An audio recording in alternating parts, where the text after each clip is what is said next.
Farida, est-ce que tu penses que tu aurais imaginé un jour faire une poudre d'harissa? Alors pas du tout Mathilde, vraiment. C'est une histoire de coup de cœur avec ton père, hein. Ça c'est clair. On a commencé à parler de mes origines kabyles, des épices, évidemment. Et puis il m'a dit, mais ça vous plairait Farida de préparer, de faire une épice avec nous? Et tout de suite, on a parlé de poudre d'harissa. C'est comme ça que c'est arrivé.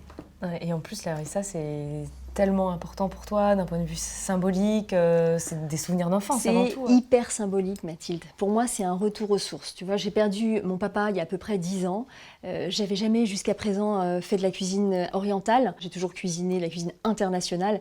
Et là, le fait de cuisiner et de préparer avec vous cette poudre d'harissa, c'est juste magique. Et c'est un bel hommage, je trouve, à mes origines kabyles et à mon papa en particulier. En plus, tu m'as dit que la harissa, toi, tu l'emportais même en vacances. Attends, moi, je me déplace jamais sans mon tube de harissa quand même, hein. Je le mets dans des sandwichs.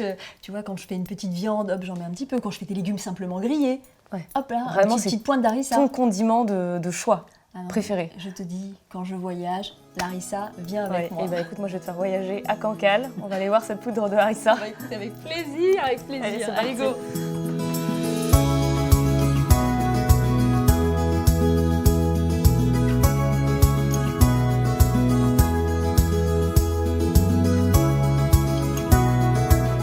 Alors tu vois Farida, pour arriver à ce petit flacon, il a fallu toutes ces épices que tu as devant toi. Donc là, c'est ma poudre d'harissa et c'est tout ça là. C'est ça.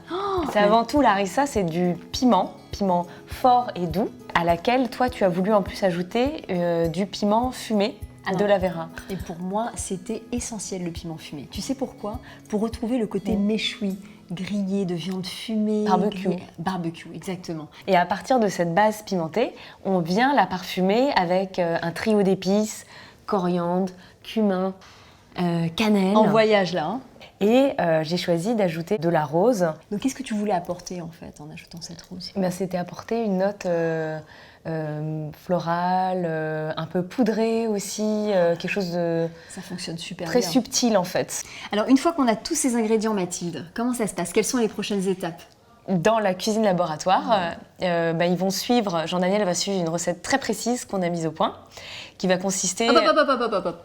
On n'en dit pas trop, hein, c'est quand même un peu top secret. En gros, il faut peser, certaines épices sont torréfiées, et puis ensuite elles vont être moulues selon la mouture qu'on a choisie justement pour arriver au résultat que tu connais. Voilà, toute la recette qu'on met en place.